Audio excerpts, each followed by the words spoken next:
Okay, we are live. Good evening, everyone. Welcome to Karwan, the Heritage Exploration Initiative.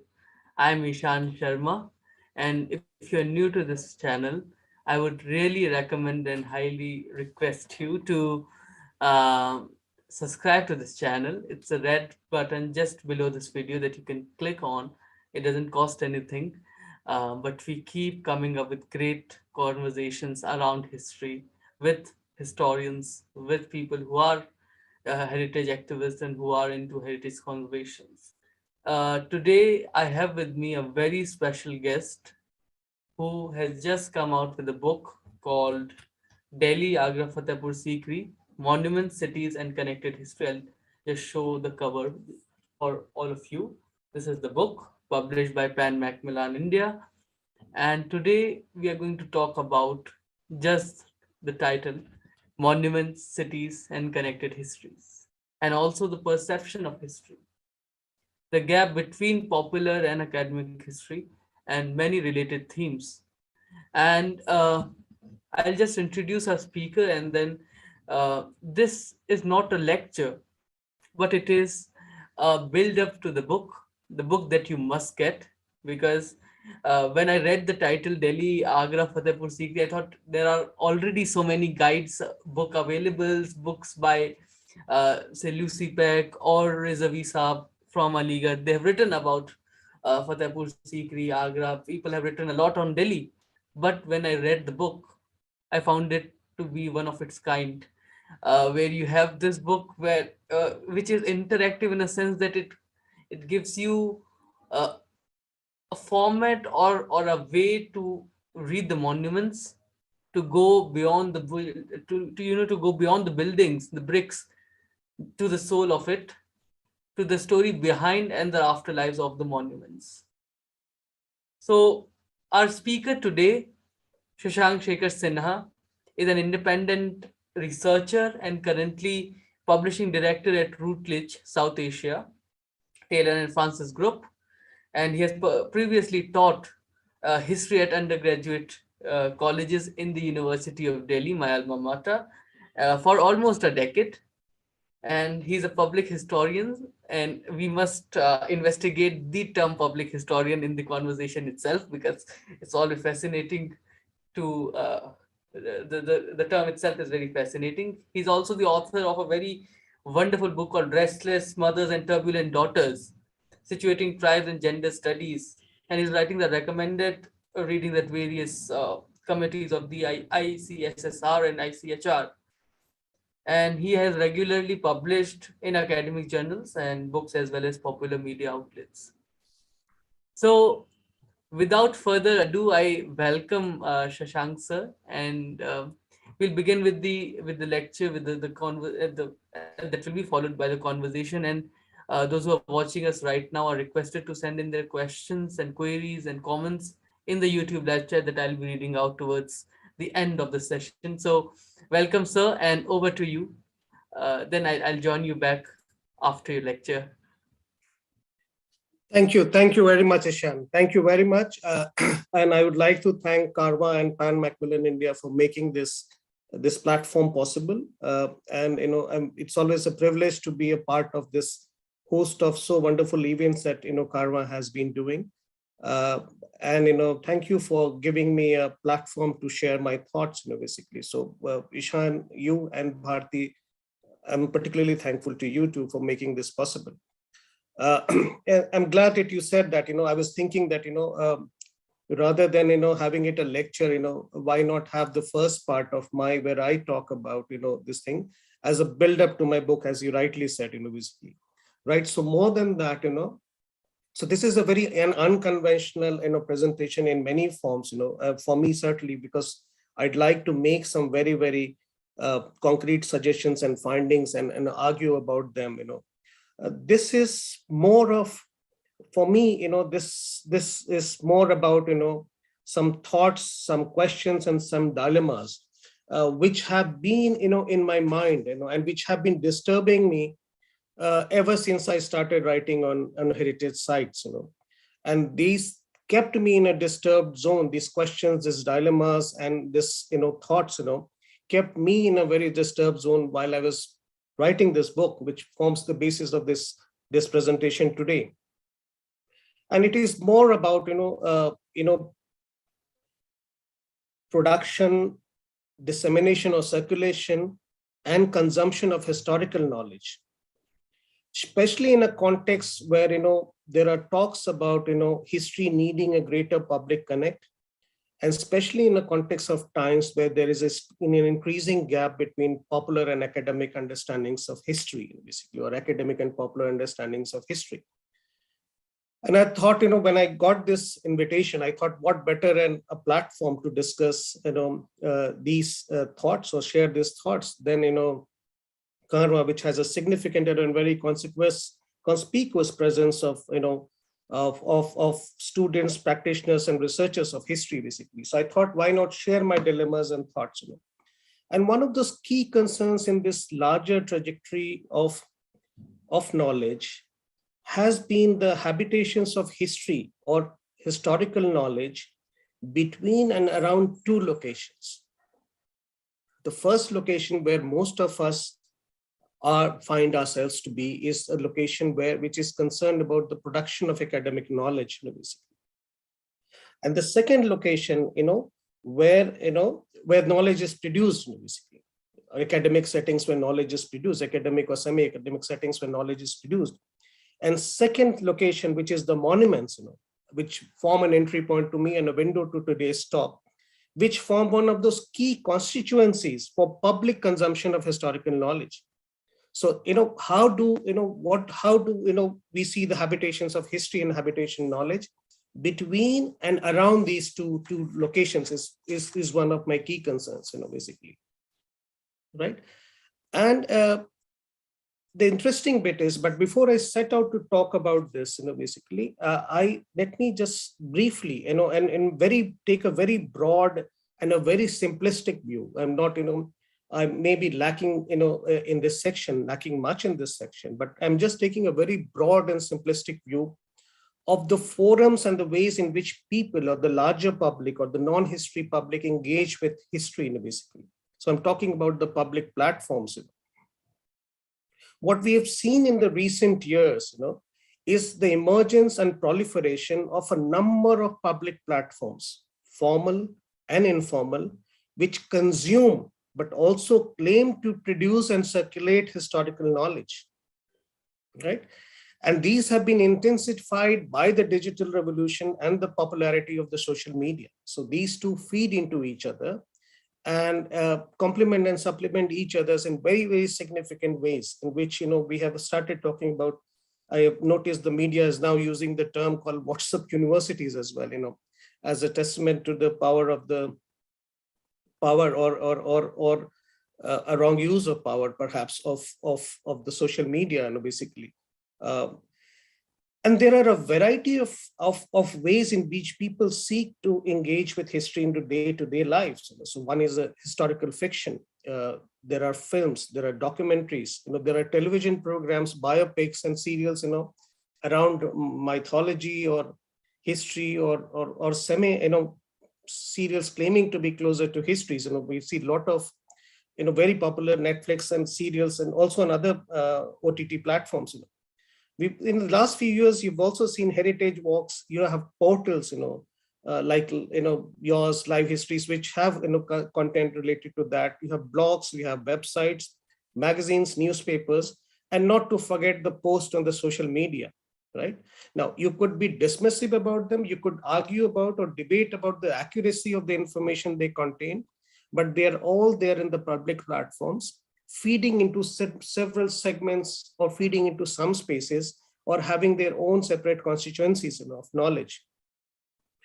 And the people who've been writing or engaging with that are basically are people who are skilled in history writing or skilled in the discipline of history, trained, basically, or they are semi-skilled, or people who do not have a background in history or do not have a historical training, but they have been writing about that, and they all have their own constituencies. Popular history publishing is characterized by many people who do not have a background in history, and I do not in any way intend to suggest that they do not have a constituency to write about historical matters, but I'm just saying, just talking about a trend that is visible now. So a lot of people are writing about history, whether they have the training or they do not have the training. And two things or two trends I notice in particular. There are many more trends, basically, but two very common and strong trends, and sometimes they are unprecedented as well, right? So there is a lot of, there has been a, in many sense, and a huge amount or a growing interest in history for a variety of reasons. And coming into being, as I already said, of a variety of platforms, public platforms dealing with history in basically.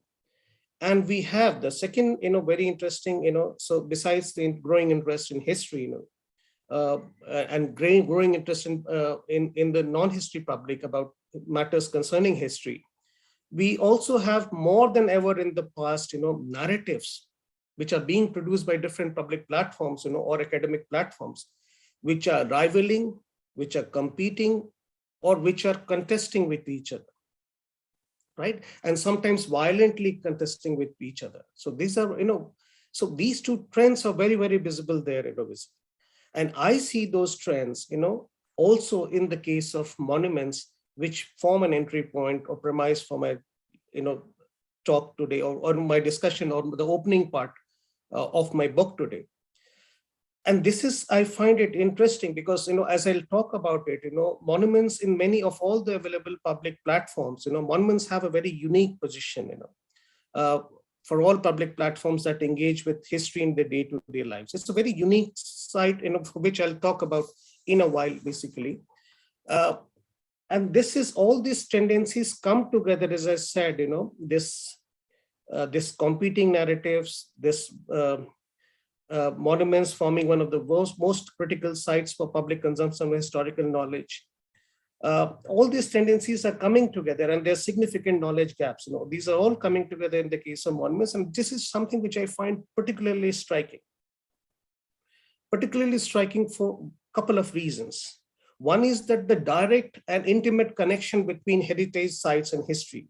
We take it almost as granted, something which is granted, something that, if you see a monument, you say, oh, there's history there, right? So there is a very direct and intimate connection between heritage sites and history. So I've been, trying to dig into through layer by layer, this. And the second is assumed centrality and the enormous potential of these heritage sites as sources of historical knowledge. So if I look into this couple of factors, I see very striking, this thing appears very striking to me, why these tendencies are also seen in the context of monuments, basically, right? And I'll come back to this topic again, but I'm trying to unfold my dilemmas, step by step, basically. So my first set of dilemma was, I was trying to think, and this is how I unfold my dilemmas, that I have it. So the first one was, and this is something that has been going on in my mind for quite some time now, which is when we talk about heritage sites or we talk about monuments, what is that special value history as a discipline can or does impart to the study of heritage sites, right? And how do these values differentiate history from other disciplines also studying heritage sites? Right. So we have a lot of other disciplines, allied disciplines. We have archaeology, we have architecture, we have art, we have tourism and hospitality, we have preservation and conservation studies, and now we have some kind of an interdisciplinary background, interdisciplinary study called heritage studies or heritage management. The management studies have also come into the domain of heritage sites. So what is it? We talk about history and history's direct association with this heritage sites. What is it that makes it so special? Why does what special value? And I thought that history talks about complexities and layers much more than most other disciplines, basically, or a more visible way than other disciplines. And I have several components in mind here, right? Which become very important in this scheme. So things like context. And now I'm trying to break it down, those elements which add complexity or elements which add layers to it, basically. So one is the context. The second is evidence and sources. We talk about, when we, contribute to the discourses on heritage, we talk it through, evidence and source base. The third is the idea of time and space, that how temporal and spatial variations become very important, for a discipline like history, like, factors like continuity and change. And finally, a dialogue or critical or a dynamic dialogue between the past and the present. So these are the components which add to the layer of complexity, and the layer, they add to complexity and layers in that. And they also indicate, several possibilities. One is about heterogeneity in knowledge patterns. They also hint about possibility of multiple meanings or plurality of narratives, as we say that. So, this is how history becomes important, or history becomes, directly connected with the heritage studies. Now, when you apply this framework, how history has, connects with heritage studies, you apply this framework, or what history is supposed to, rather, I would say, or what special value attributes that they could impart to this.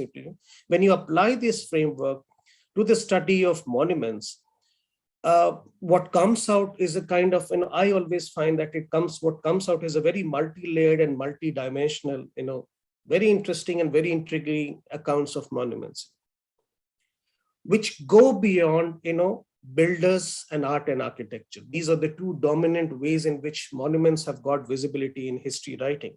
We talk about building, we talk about art and architecture.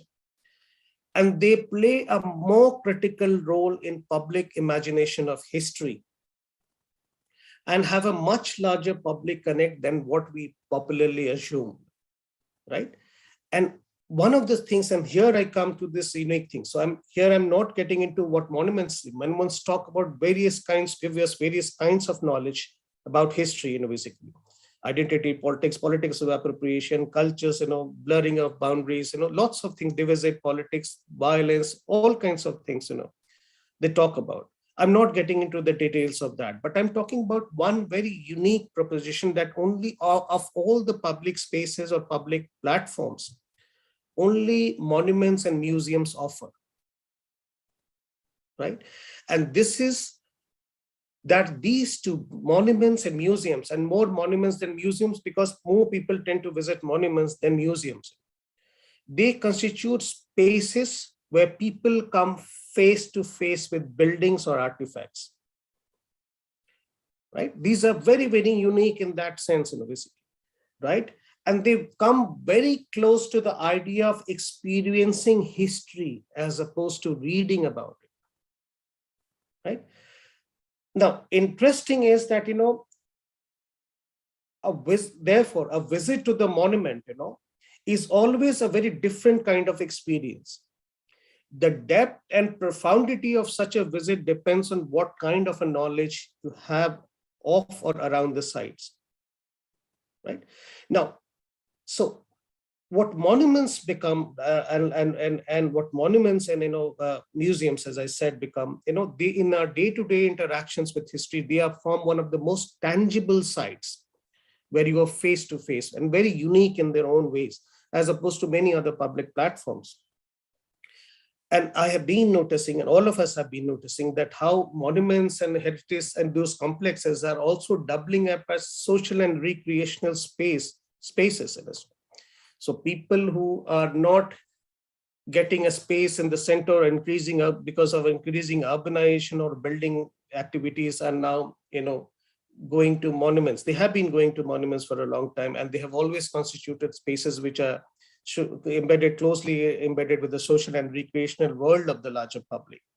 And now the digital and photography revolution has an added an audience to the visit to their heritage sites as well. So a lot of people who are going there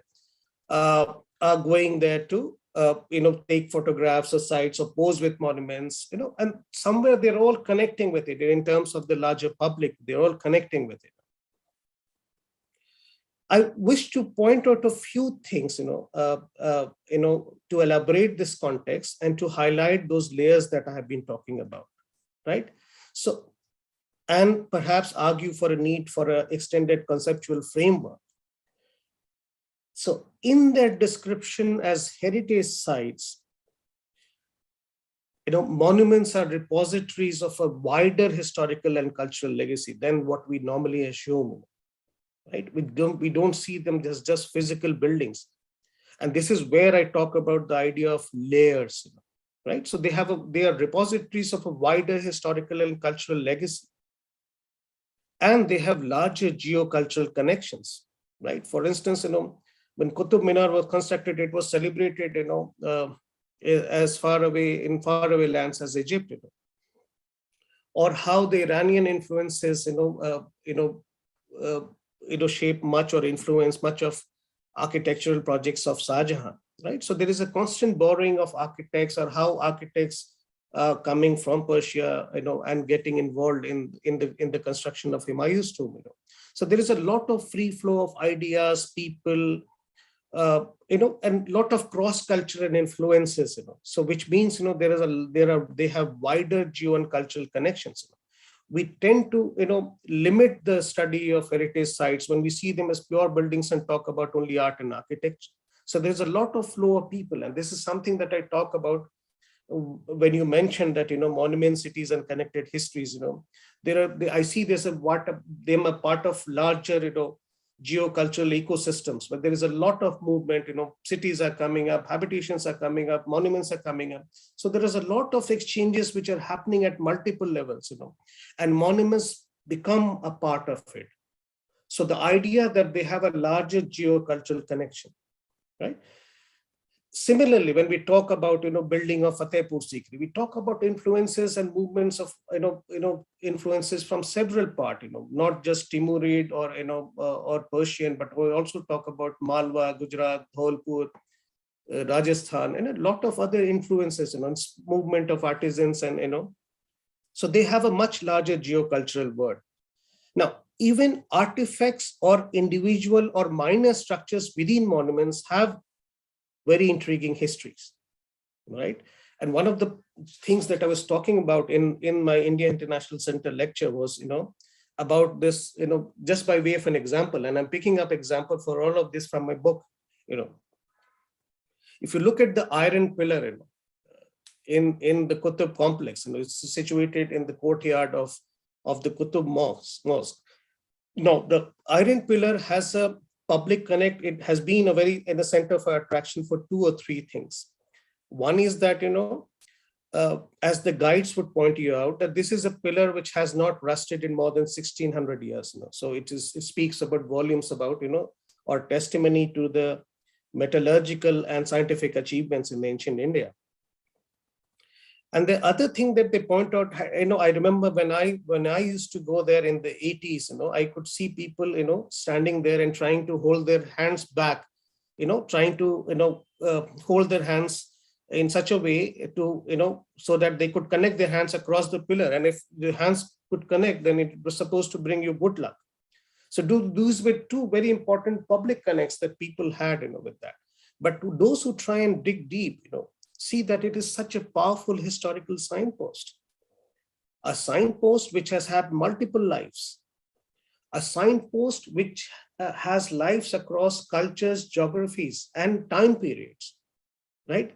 So when you do further digging, then you realize that it's a Gupta period, thing, which has apparently, according to the most acceptable explanation now, as of now, has moved from Vidisha to Delhi. So the first identity is with the Gupta rulers, and then it gets identified with the folklore of the Rajputs, the famous Kili Bhili Katha, where talks about the Tamar Rajputs, appropriating this legend, and the bardic traditions, even or there is also a thing in a small inscription on the iron pillar, which ascribes the Thomas with the establishment of the city of Delhi. And then later, during the 13th and 14th century, the same iron pillar gets connected with the establishment of Turkish rule, particularly Iltutmish, as one of the recent research suggests. So This is the power, basically. So even the small artifacts or individual or minor structure between monuments have, very intriguing histories, something which, go over, as I said, geographies, cultures, and time periods, and very complex lives and multiple lives as well. And heritage sites, as the third thing I feel is that, in this, trying to build up this framework, was that heritage sites also have a life once their primary builders and patrons have passed away. I call this afterlife, and sometimes, events or anecdotes happening in the afterlives of the sites, become a very dominant framework of visualizing or experiencing this site. And they also modify public understandings of history, even if it is based on a very thin evidence based, right? So some of the events are happening in the afterlives matter, and they matter very, very much more in certain texts. And I'll give you again an example from the book. I think, the Red Fort, with time and again comes back into the public focus. Uh, uh, you know, it has remained in much of the public focus, during the life of Shahjahanabad, as the center of the Mughal emperor, or the palace fortress of the Mughal emperor. And then, it comes back again into the focus during 1857 rebellion. And then again in 1940s, when the INA trials are had. But in between that, it also gets connected to a very specific incidents, in Rangoon, which is in Burma, or Yangon now, where, how there's its association with Subhash Chandra Bose in a very distant geography and in a very distant context, and how the trial of INA prisoners, brings it back to the central focus once again. So the afterlives, and this also, accounts for the fact as to why Independence Day celebrations are being held at the Red Fort. So very interesting narratives in the afterlife, which became dominant. If you ask, youngsters, what is your first, thing that you want to talk about Red Fort, chances are they'll say that Independence Day celebrations are held there, right? And perhaps people may come up with the narratives that, whereas it is originally, constructed as the palace fortress of 17th century, Mughal Empire, Mughal Empire in the 17th century. So there are varying, identities that it is shown. But the afterlife, so one of the very dominant ways in which people relate to the Red Fort now is that it is the site of Independence Day celebrations, right? So how afterlives also matter in a very, very big way in terms of when we look at those sites in Israel. And finally, monuments also have stories and legends surrounding them, right? Now, as historians, or as students of history, I have now come to realize, as a student of history, I have now come to realize, that it may not be a very advisable idea to summarily dismiss them. We need to engage with them more critically and creatively without diluting the historical rigor, right? Now, why? Because over a period of time, these stories, these legends, some or the other elements of popular history, as we call them, or myths, sometimes, they have become a part and parcel of the viewing or understanding of the site, right? So, for instance, all those talk about conservation work about, in the area around, Humayun's tomb also, deals with the folklore and the popular world of Hazrat Nizamuddin Aulia, right? Likewise, if you want to visit Taj, people would like to, all the people who visit Taj, and I'm talking about not just people who have a background, but non-history public particularly, they want to know about stories, that is, was there a black Taj ever trying to come into being? So that has become a very important part of that narrative around that site. And sometimes, it is in a more ascendant phase, than the academically dense, research narratives, as Abba Koch also talks about in her Complete Taj, right? They sometimes become more important and more prominent, than the, academically dense narratives as well.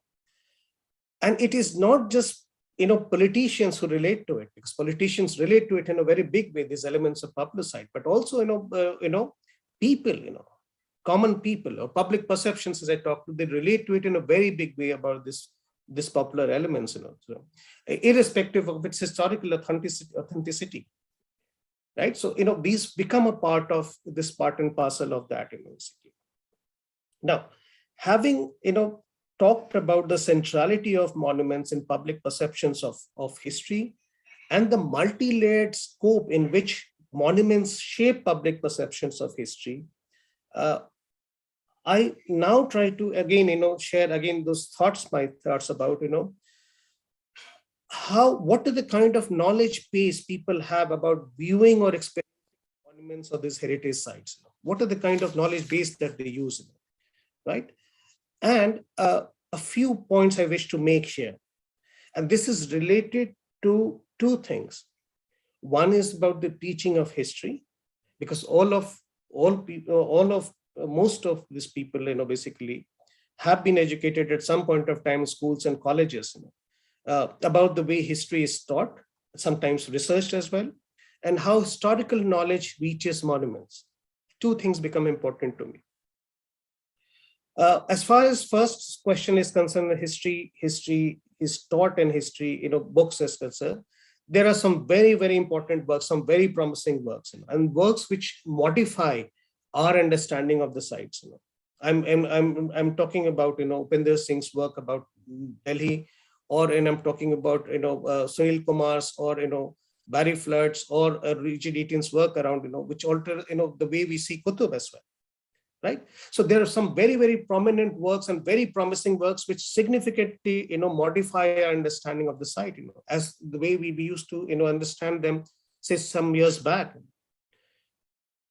But there is, as far as the overall scenario is concerned, there is a considerable shortage. There is a comparative shortage, not comparative, but I would say considerable shortage of quality works related to the history of heritage sites. Right, there's a, I was trying to locate very hard that if I can get some books while writing this on Humayun's tomb or many other places, basic thing.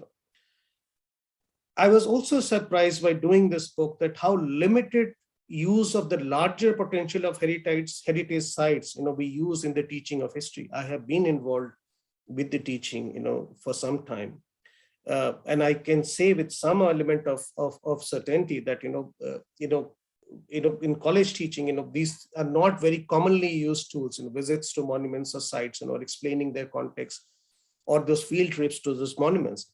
Now, of course, you have the digital tours of monuments. Now you have the remote sensing thing as well, which adds to it. But in school and college teaching, broadly speaking, monuments get focused in two ways, right? First, in discussions or sections on art and architecture. So this is the very dominant way in which they would. I was trying to look at these books, and when I say that, I say it broadly, because in terms of, I'm trying to simplify it for that.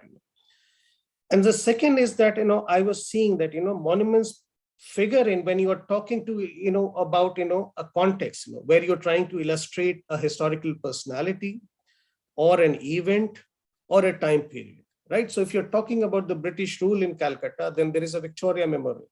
If you're talking about Shah Jahan, then there is a Taj Mahal there, right? If you're talking about Akbar, there's an Agra Fort of Fatehpur Sikri there, right? So these are the ways in which we have got visibility in the teaching and in college and school level teachings as well. And art and architecture could be very technical and intimidating. I was very intimidated while I was growing up. So I think perhaps this fear was there at the back of my mind continuously. So I would avoid those questions that you would get. So we would be said that prepare one question on Mughal art and architecture, or main features of salient features of the Sultanate art and architecture. And I would dread getting into those questions, because I used to find those details very, very technical and very intimidating. And I didn't have a social context for that. And I later realized that how social context of architecture matters. So people who would see the arches in the courtyard of the mosque, those big screens, giant screens, talks about how, not just architecture and the coming into being of a false arch, but they also talk about this very fascinating exchange between, the idea that they want to replicate the true arches, and how Indian artisans who are trying to build those arches, right? So they are using the, so they, I think, and one of these discussions, I was having with Sohail Hashmi as well, is that, they must have said, okay, give me the brief and I'll make it to my best of my knowledge, right? So, how a new conception, or a new kinds of construction pattern come into being, right? And how they use, Indian motifs as well, or floral bursts, basically, or the kalash and the finial and all other things to to build those arches, and how they use the temple, entry devices, which is, when, which they would use in temple entrances to also build those arches. So the social context is equally very, very important, when you talk about, this thing, but, unfortunately, we don't talk about many of those things in the college or school level teaching as well. So once you visit the monument, it's like for most of these people, who visit the monument, and I'm talking here about the non-history public, right? So they've heard about it, right? And they have read it in the context of their textbooks. So for them, a visit to a monument is like a refresher course. So, whatever the guide tells them or whatever the people around tell them, it's like connecting, oh yes, this is something I read with this, and this is what it is. So it leaves a very deep impression. The accuracy of impression is important, important for us, because that may not be based on this thing, but it is like a kind of refresher course. Somebody guide taking them around and says, okay, yes, this is the context here. Rani Jodhabai would have a lunch here, she would have a dinner. Now all those things matter. They are able to connect for people who are not having a very formal or a deep background in history, or who have been reading historical research. But as I said, these things would matter, because that's the way they connect with the monuments. And that brings me to the second part, as I said, about the journeys of academic research. Now, a good amount of research, as I said, has a lot of promising work is coming up in academic settings. But when I was doing this digging or exploration, I could see that much of this research, do not reach such sites, or reach those sites in an updated form. This knowledge, that emerges from the academic settings, either does not reach it or does not reach it. So you will find it very difficult to find books which are relevant to the monuments, but could be found around monuments, right? And likewise, they do not inform the narratives which is being produced at the site or on the site or around the site. So much of those academic research. So when I was talking about either the Barry Floods context of of the Qutb complex or the mosque or something, these do not find their way into guidebooks or the accounts of the tourists or the tourist guides. Right. And I said this particularly because some of them, try to modify our understandings of history. So they either do not reach their site or do not reach it in updated form, or they do not inform the narratives which is being produced at, on or around the site. And or they do not reach in the form in which it makes sense to the common people. Right. It may not be accessible. It may have, a rigor which may not, in terms of language, in terms of content pitching, in terms of accessibility, it may not make sense to them, right?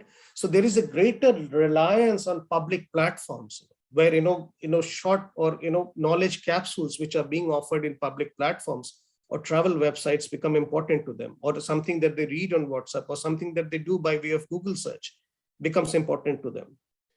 And that leads to significant gaps and distortions in the way, a non-history people relate to history, right? People who do not have, and that also comes in the context, I'm not saying that, it also comes in the context of people who are from history as well, who have a background in history, but haven't read those works. So these are important. Now, in the case of such structural and non-structural limitations, it is interesting to know that how knowledge related to heritage sites are produced, circulated, and consumed in the non-history public. right? And I was doing some digging and I was doing some exploration among their, right? And I could see that was very interesting, things as well that came. As I already said, that academic books and articles, have a limited reach. So so there are very good, some good books that you could find around the site, but you wouldn't find it around the visit to the around when you visit the monuments. You can find it some books, some bookshops, but not during your visit to the monuments. There are some official counters which have only official guides there, but even around that you won't find that. Now, so as I said, that academic books and articles have a limited reach. Heritage walks is something which has come up as a very welcome development in many cities, big cities. But this is an experiment which would need to settle down even further, because this is one of those one very constructive and creative ways in which people could be sensitized in about intricate historical matters. Light and sound shows have been there, but the whole idea is to provide some basic knowledge and entertainment as well. And there are lots of travel websites and some blogs and history blogs. Now, some of these history blogs run by academics are very good, very informed, but not what people would like to read, for monuments, right? So, people who belong to the community of historians or history writing or history teaching would be familiar with these sites and would like to reach. But as a common trend, this is not something that the non-history public, reads when we're looking at those blogs. Interesting bit about the travel websites, which provide information in capsules, is that you would see that same kind of information being repeated across almost in all of them. Some who are very conscientious would do a bit of rephrasing, but same information is being replicated in the different travel websites. Now that leaves us with two very important sources of knowledge when you visit a monument. One is the guidebooks, right? And the guidebooks which are available at the site or around the site. Most often not, but they would, and this is more for people who want to add an extra, who are more extra curious. Not all people would look at. Bulk of them would go in for tourist guides. So the very small percentage of people who want to learn more about the monuments, would like to get into those guidebooks. Now, interestingly, I would urge you, all of you who have been listening to this lecture, or otherwise who get a chance to that, look at those guidebooks, right? It gives a very good overview of the site. No doubts about that. You'll be familiar with that, but there are a lot of technical details as well. But one of the things that, I want to, strongly hint at, is that they do not get updated periodically, right? For all this talk that we have about interdisciplinarity in heritage studies, or for in any other matter, in interdisciplinary knowledge patterns, or talking about interdisciplinarity in research, many of those things do not get reflected in the guidebooks, or on the official guidebooks, available at the counters within the heritage complexes as well. Some of them have been written long time back. Rarely, when I say long, there's emphasis on with so many overs in between, right? So it's a long time back. Some of them actually are based on information which is available to us in the early decades of 20th century, right? So this point I was talking about, that how you need to have a dynamic knowledge base, and all that is getting researched in academic circles keeps getting reflected in the guidebooks, to be able to appreciate those sense more. In any case, this is a small percentage of population or a non-history public, which are more curious, or history people, of course, which are more curious to know more about the site. But the bulk of it, gets done through the tourist guides, right? And this is very interesting.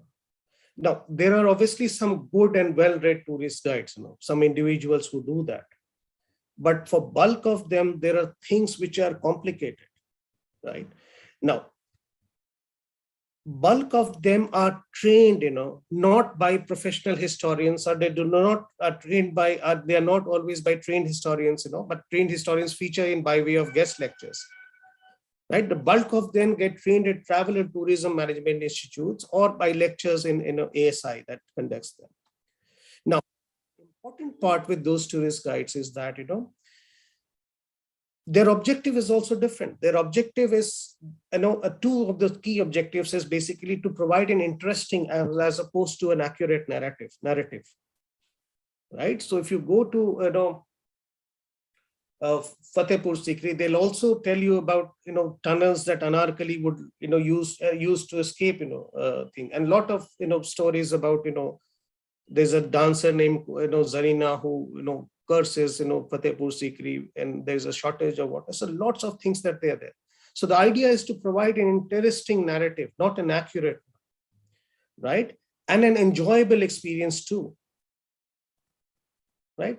But what they are, most of them are unaware and unmindful of that, the dangers the narratives pose for public understandings of history, right? So in a context where we have academic knowledge or sophisticated academic knowledge not reaching in the way in which it could inform our narratives about the heritage sites, you are left with few options. And these are the options that I was talking about. And not all of them are very credible options. So what the idea that it leaves you with is that, you fall back again on a public platforms basically, right? Or the various platforms that we talk about. Some quick fix capsules, information capsules that you have on the site, and therein even social media posts in social media come in very handy, right? And or sometimes you've read a social media post and gone and seen a monument, right? Now, with that, they're having, just doing an opening bit of a kind of a run up to, the ideas or my thought patterns that I have been struggling with, or things that have been disturbing me.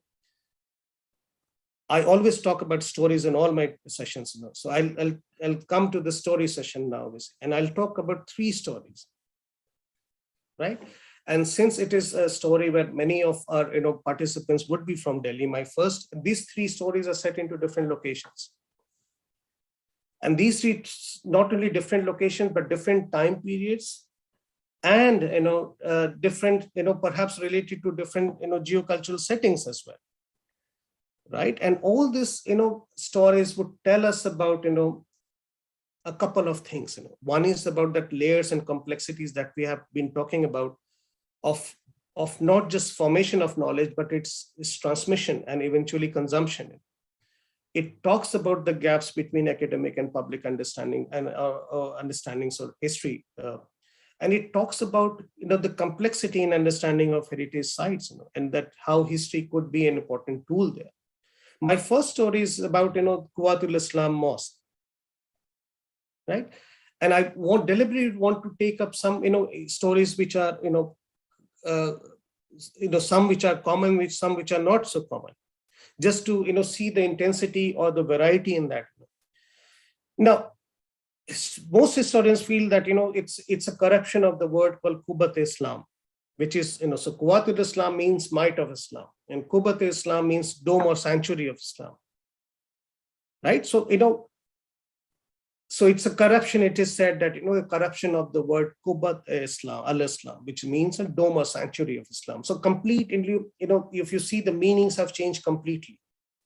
Now, there is no mention of the word in any contemporary inscription or chronicle about Quwwatul Islam. But Quwwat Islam, which is the sanctuary of Islam, does find a mention in a 13th century chronicle, by Minhajus Suraj Juzani, which Sunil Kumar used to talk about a lot, right? And he mentions that term, Quwwat al-Islam, in 2 contexts. One is in the context of Delhi during the times of Iltutmish, and 2 is that, to denote the spiritual realm of Sufi saint Bakhtiyar Kaki, right? And so the story as it builds up is that, 2020s, you have Mongol invasions, in Central Asia, Eastern Afghanistan, Eastern Iran, Trans-Oxiana. And Muslims are migrating to North Indian towns, that have been established in the wake of establishment of the Sultanate. And also Delhi has a very significant, component of that. So there are a lot of Muslims who have migrated, and Iltutmish has been encouraging them.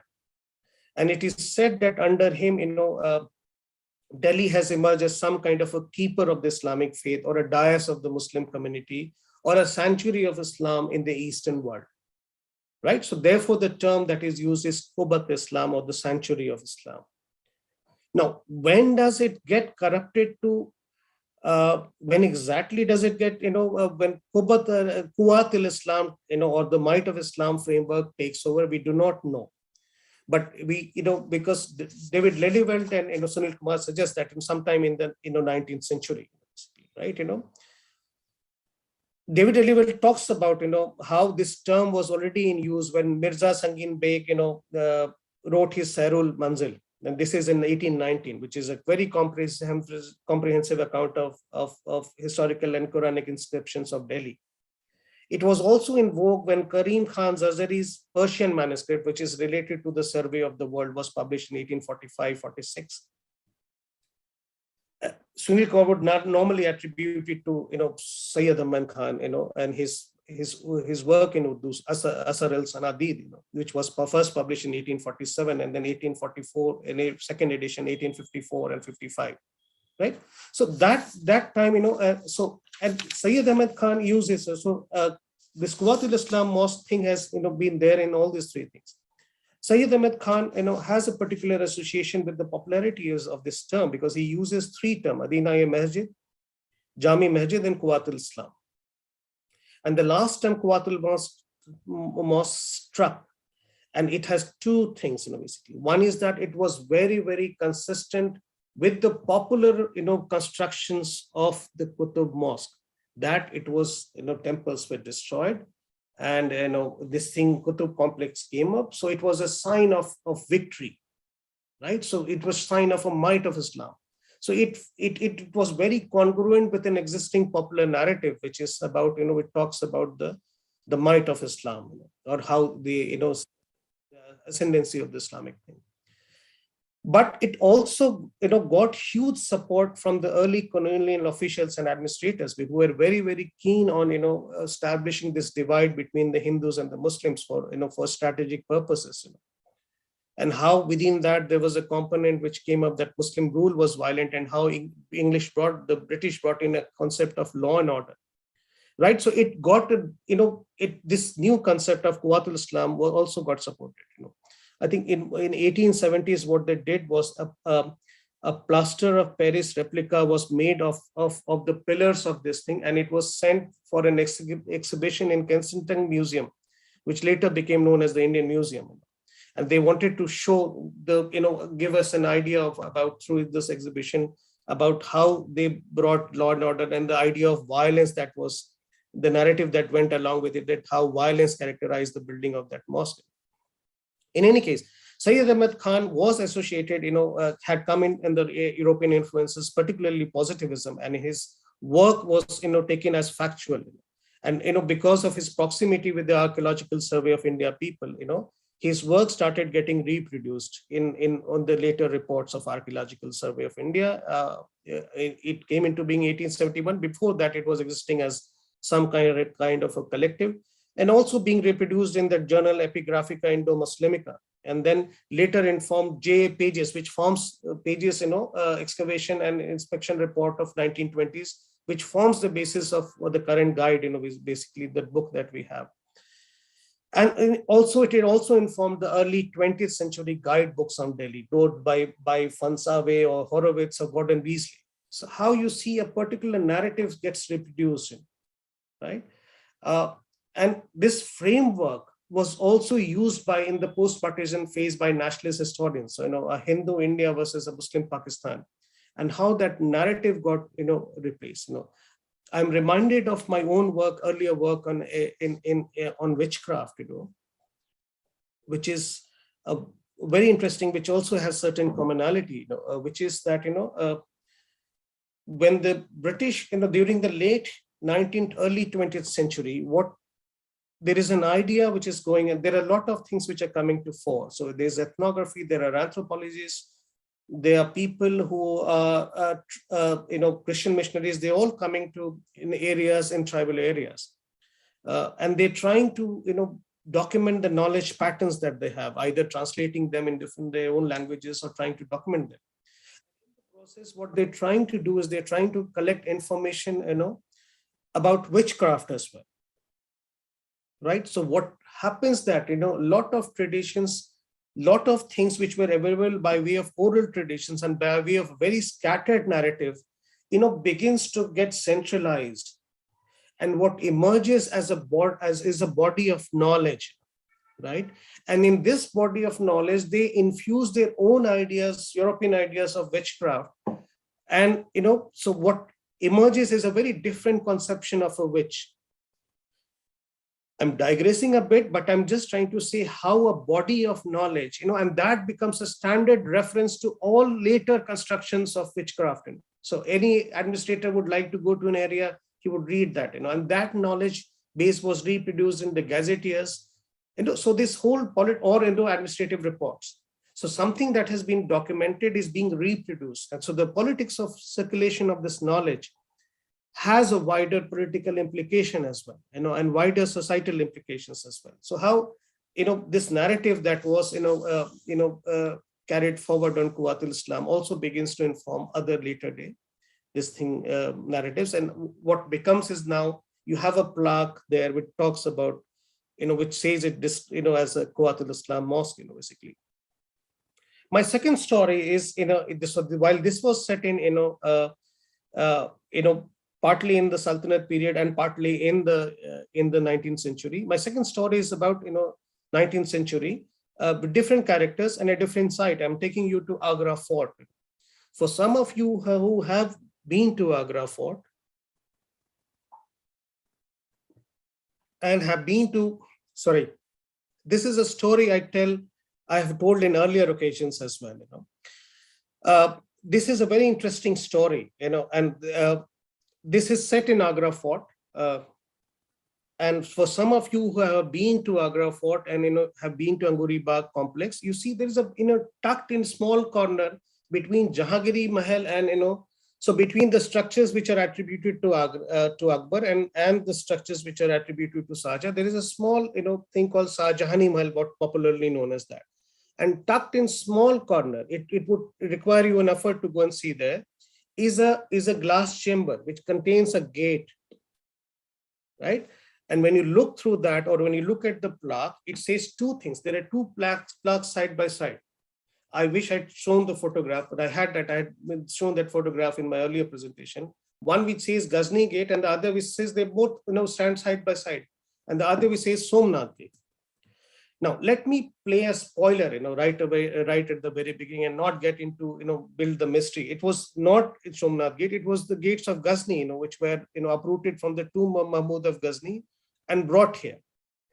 Now, there is something which is very interesting about this. And this brings me that point that I was talking about. Even artifacts, or, smaller structures within a monument can give you very intriguing and interesting histories. So these gates become very important in 1840s again. And when Lord Ellenborough, who has become the Governor General of East India Company, and he decides to bring those gates to Agra, or he decides to bring those gates to India. So he orders General Knott, who was leading the British forces, who was the commander in Afghanistan, who was retreated with the commander of the retreating forces from Afghanistan, to uproot the gates and bring them back to India. Now, there is a very interesting, and see, this is how why we need to educate people around that, and what ramifications it could have if you don't talk about this, such stories, is that now when you talk, there is a lot of work about that, and here Ramila Thapa's Somnath is again a very, very interesting read. And as I said, there is no mention of these gates anywhere. Now, somehow Lord Ellenborough has got to know, or has come to know, that these are sandalwood gates of the temple of Somnath, right? That have been, carried to Ghazni by Mahmud of Ghazni, and Mahmud of Ghazni had, put them on his own tomb. So that story, gets, imprinted on his mind. how did we hear about this story is something which is not known to us, right? For there is no Turco-Persian sources. The British would lay a lot of emphasis on Turco-Persian sources, uh, even Farishta, that who they talk about the stories of Somnath raid and campaigns. But it does not, these gates do not figure in any account, either the Sanskrit accounts or the regional accounts, or in any of the Turco-Persian accounts. They do not figure in any book. To all the books, by Gibson or Elphinstone or Mills, they talk about the campaigns of Somnath, but these gates do not figure in any way what were known as the Somnath gates, or the Ghazni gate. And an official called John Wilson, who was deputed to find out that where did this story got traction from. So he was writing in the late 19th century, and he says that it probably originated with some travelers who had informed or talked about this gate to Elphinstone, Montfort Elphinstone. Now, he was an East India Company civil servant. He was a historian in his own right. He was a public service affairs specialist, taken as a public affairs specialist. And he was also the first British envoy to the court of Kabul in the early 19th century. So John Wilson says that, who was specially deputed to say that, look, this is a person who is been, who has, some traveler told him that, gates had been carried away by Mahmud Ghazni. Now, how did Ellenborough decide on the support gate is again something which is very conjectural, right? Possibly it had got to do with some happenings in Afghanistan and Punjab. Punjab at that time was being, ruled by Maharaja Ranjit Singh, and Afghanistan was being ruled by Shah Shuja, who had been dethroned. Now, when Shah Shuja had been dethroned, apparently it shapes up as if that he applies to Ranjit Singh for help, that you help me, regaining my throne. And there's a guy called Dost Muhammad who has dethroned. Now, as the narrative unfolds, there's somebody called Alexander Burns, who's a political officer, a British political officer at the court of Maharaja Ranjit Singh. He's deputed in 1831. He talks about, or he refers to, a negotiation between Ranjit Singh and Shah Shuja. So, from Agra, we have now gone to, this is how I talk about, geoculture connections, We have now gone to talk about, bipartite talks between, Afghanistan and Punjab. Now, Alexander Burns informed that, that there is some negotiations whereby Ranjit Singh was demanding the gates of Somnath in return for protection, or in return for, offering help to Shah Shuja to gain the throne of Afghanistan, right? So that is what Alexander Burns reports. Now, it turns out that in a letter that he wrote out, he wrote to Shah Shuja, Ranjit Singh wrote to Shah Shuja, which is only in circulation, but no factual accounts or whereabouts of that letter have been known to us. Ranjit Singh apparently, misspelled the name and, said Jagannath in place of Somnath, right? Which is in Odisha now, right? And some later accounts also say that, no, he didn't mean Jagannath, he means Junagadh, the fort of Junagadh, so this thing, right? No, but what has happened? So, and he says, no, the gates would be brought back. Right now, the interesting bit in this whole account is that, it came up for this kind of a thing came up, somebody is, asking, retreating army to uproot the gates and bring it back to India.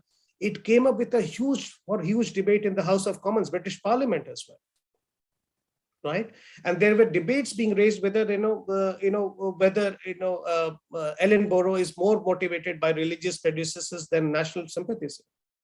And the supporters of Ellenborough defended the act, by saying that it is a national trophy, not a religious one. Right? And in the defense of it, they cited Ranjit Singh's letter, for which we have no whereabouts, that Ranjit Singh wanted it back, in return of help to Shah Shuja. So what they're saying, that it is something that, it's a painful memorial of humiliation for the Indians that they're trying to, address. It had served to keep them in a state of degradation, and also bringing this trophy back would help them. The fact is that he was covering up for the British reverses during the Anglo-Afghan War, and also trying to play divisive politics as well. Now the supporters of Ellenborough won the motion, and he was allowed to bring the gates there. Now when the gates are uprooted and brought here, in from the tomb of Ghazni and brought here at Agra Fort. When this was happening, Ellenborough issued a proclamation to the princes of Western and Central India and said, look, there is, we have avenged a humiliation of 800 years now. So somebody, Afghanistan had taken away your national pride, Mahmud of Ghazni had taken away your pride, and we have brought it back. Right? And when we have brought it back, and there was also this talks about, he would get those gates implanted at Somnath. So there is this, so he's saying that, an historical, insult has been avenged after 800 years, right? So what happens is the gates are brought back, and when the gates are brought back, they are found to be not of sandalwood, but the Devdar that was, in current usage then, it had Arabic inscription, and it had motifs associated with Islamic art. And there is an inscription which also says that it belongs to the tomb of Mahmud Ghazni. Now that naturally brought up a huge sense of embarrassment, to the British. So they dumped the gates here. So the gates have nothing to do with Agra Fort, but it's a very interesting narrative with the original plan of the Agra Fort. But it's a very interesting narrative that takes us to, different geographies and different cultures, right? And what is very interesting is the way in which this event was recorded in the aftermath. So there is this book called Tariq-e-Sarat of, and I borrowed this from, Ramla Thapar's book, Ranchhodji Amarji, written in 1825. And there was an English translation happening in 1882. And in this English translation, this book talks about the campaigns and, Mahmud's, raids about around the temple. So when this new edition is being written, there is a new preface which was added to the English translation, which said that how these gates were the gate episode was brought in. Now, it was not there in the translation, but when you reach the revised edition, you see a new chapter coming up which deals with the gates and how the British brought back and restored the Indian pride, there. So in a book, in a second edition of a book, you are bringing up a new history altogether completely. And I was, looking at the accession of, National War Museum in London. And I noticed that, I was looking at the accession. I wish I had shown you that photo. I have that photo of that, and it shows that how the gate was brought and handed over to the princes. They had a remnant of a gate. So how interesting narratives that come up around the site, that we belong. And that brings me again to my third story. And this is a story which is set much earlier. Sorry, much later. This is a story which is set in 1980s, right? Much later. And this is a story which is not a part of the book, but I wanted to bring it up. This is because it forms a part of my second book, in the same series, which is on Buddhism. Forms a small part, and this is a story that I've been, this thing. And this concerns, for all those who have been to Bodh Gaya, the site where Gautam Buddha attained in enlightenment, under that people tree. So besides other things, what you see is something called monuments of the first 7 weeks, right? Now, what does it mean? It simply means that, after attaining enlightenment, Buddha attained the 7 weeks in and around the site, in and around the Bodhi tree, right? And these are commemorated, right? So monuments, which are commemorated there. So earlier also we had some scheme. Now there are different kinds of, so you have, just to give you by way of example, the first week monument is the Bodhi tree. The second week is the Tara temple there. The sixth week is the Muchinda lake, right? So spread across the compound is there are various monuments, which is where it is, held, that popularly held, that Buddha spent his particular week there. So third week would spend there, fourth week spend there, sixth week.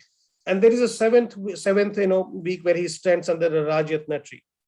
This is a very interesting episode which happens in 1989, right?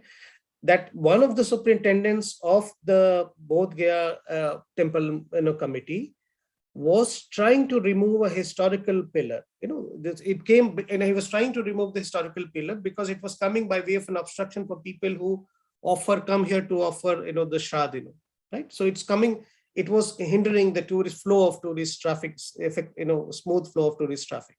So he was trying to remove a pillar, which is a pillar from the fifth monument of the fifth week, which is called Ajapala tree. Right now, this set into motion a strike which was led by the Burmese Theravada monks. Right, and it was soon joined by other temple establishments in and around the region. So it from other this thing around that region. And what comes up is that it's a lot of opposition activities going on, and finally the Bodh Gaya Temple Management Committee was forced to install 7 signboards. These signboards are made in marble and stone. So they are forced to install 7 signboards in the campus, that temple campus, right? As monuments of the first 7 weeks. So there are 7 sites which are earmarked, and plaques are put up there in marble and stone. Now this identification was done, from a text called Jinnata Pakasani, right? Which is a text which was written by a monk called, Kaithap Letap Saido in 1920. So he was a Burmese monk, and this was a text which was very popular in Burmese monasteries, right? So this particular monk who gets to decide on that arrives, looks at a particular book, right? And says, okay, on the basis of this book, these are the places where, the monuments, 7-week monuments are to be, there. And plaques come up, right? What is happening? And this is again something which is so dangerous, basically. And this came up despite opposition from monks from other affiliations. So the monks from, the Thai monks and the Sinhala monks opposed that thing, saying that we do not have concrete evidences to the, particularly the later weeks, monuments of the later weeks. So they were opposing such a move. But despite that, the temple administration goes ahead and this thing. Now, this is not for the first time that we are talking about the monuments of the 7 weeks. They have been there, and as I said, in the Burmese Theravada accounts, they have been there. Cunningham had earlier talked about that based on his, information from Fahian, on Xuanzang. Xuanzang, as he is now known, in the 17th century Chinese traveler, where Cunningham had indicated, the first Director General of Archaeological Survey of India, he had indicated that some of those sites, lay outside of the temple compound. Now, when you look at Xuanzang, even he does not give precise location of all the sites, right? And Mahabodhi Society, which had been working for a very long time, in and around Bodh Gaya, also say that we are uncertain about some of the sites, particularly the sites of the 3 weeks. So what this act does, and what this small structure within the monument does, is that it bypasses all the earlier accounts and substitute it with the masterly narrative literally cast in stone. So that becomes the narrative, that becomes the pro forma for all the tourists or travelers visiting the site, right? And later, the scholar called Tara and Doyle was trying to interview that monk and trying to say that this is not correct. And he says, "Ye to ab ho gaya." So, now when you do it, it will be more complications. And the second thing that you said, that it is easier because if people come to the compound, they'll see all the 7 monuments, 7 weeks monuments in one place, right? So this is what leads us to basically, this is what I say that why these things need to be addressed more carefully and looked at that. And I can give many instances from the book and otherwise to showcase this gap between academic and popular understandings of history, especially as in the case of heritage sites, and how they have a bearing on the social and political fabric of the country, and how they lead to a variety of divisive and identity politics. A lot of that and around all the sites, and how it leads to questions being raised both within and outside of the discipline of history, that quality historical research needs to be made more accessible, especially in matters which which require a larger public connect, or it requires a larger public connect. So there are talks, basically I feel that while and let me clarify my stand, that I'm in no way advocating any dilution in academic research. On the contrary, I think that a sound foundations for sound academic research is very way. But I also feel parallelly that in the context of the times we live in, we would need more communicated and accessible platforms to make the complex academic research available for public consumption. That is something that I think. And finally, something that I have been talking about for some time now, it's time to seriously think about instituting public history. Thank you.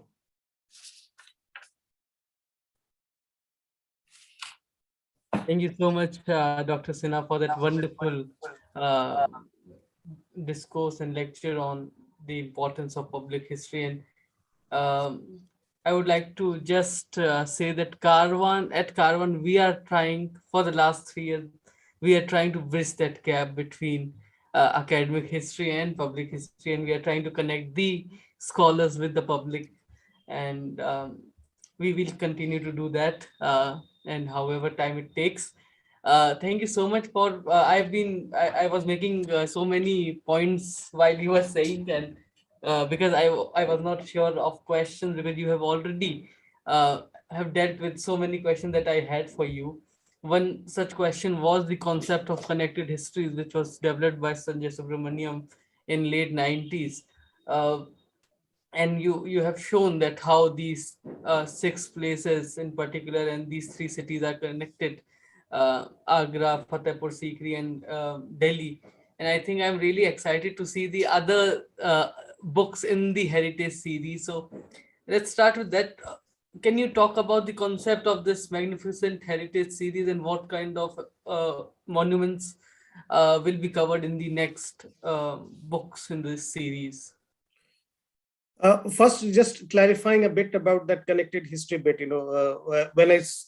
because this book locates it in the larger context of cities and, a larger, and two things, Sanjay Subramanian brought in a very revolutionary, theoretical intervention. It talks about a global approach, which connects the local, regional, and the global, and also the continental and intercontinental connections and multifaceted interaction which go beyond political boundaries. Also elements of comparative history, and which contextualize the objects, which contextualize practices and actors. I use 3 very specific elements in my in my book. And these 3 elements are: first is the whole idea about context. Yes. Right? How does context, and they bring into account the wider, the historical and geographical and the geocultural connections of the site. Right? So the context become important. The second component to me is basically the time period where I talk about the afterlife. So, looking at, a site in a long-term frame, and how afterlife is also an important part of that frame. And how after, as I said, events or episodes happening in afterlife sometimes became the dominant frame for looking at the monuments. And the third thing I bring in this whole idea about, the tangible and intangible together. So the intangible or the folklore or these things connecting this thing also form a very important part of the monuments, but rather than, compromising on the rigor of history, I talk about how those myths come into being, the story of, so replacing one story with another one, right? But both the tangible and intangible come into being. Now, these are a set of books which are primarily based on secondary research. So I'm not somebody who's an expert. My entry into heritage sites was through a more modern period where I had, been trained more, was through the afterlives. And I started writing pieces on that. And when I started writing pieces on that, I was doing a set of, articles for the Wire, and I realized that there is so much to get into. So I started getting into good works which are available on the sites. And then I have been concerned about this, I have been disturbed rather about this gap between academic and popular understandings of history. So I started looking at that, and I realized that how monuments are one of those very, very critical sites for public consumption of knowledge. And it feeds many discourses, which may or may not be historical, public discourses, which may or may not be correct. So I thought that why not bring complex academic research in an accessible format, and that becomes the basis for that, but I chose a different framework. So Yeah. I chose a framework which has got to do with connected histories, which has got to do with brings in elements which were not there in the earlier books, that, and I look at this, an integrated history of these sites, and I bring in lots of photographs, which I had to go and see multiple, those sites multiple times. So they bring together and they offer a multi-dimensional and a multi-layered account of the sites, and bring in afterlives, bringing all those things, layers connected with the sites, whether it is people, their countries, whether the architects, whether the flow of ideas, whether migrations, whether the role of various actors, dynasties, everything connected with that, and also bring in recent debates related to the monuments, basically, right? What are the recent debates going on? So whether it is a discussion on the restoration of Humayun's tomb, or what are the recent debates going on around that on all the other sites, and then bring it together. So that is the framework that I use for the volumes in that series. And the next one would be, I'm working on Buddhist sites, though, I remember having a conversation with Professor Amareshwar Galla, and we had this thing that's saying that, which says that, how Buddhists should be under inverted, because many there is a blurring of boundaries at many sites that we ascribe to or very defined places, so that, and the third one, this is an ambitious program, it's a very ambitious site, and I don't know when will I be able to do it, but I will. Basically, I've been working with Corona has halted the progress. But third one would be on temples of peninsular India, South India. So that's how the framework looks like.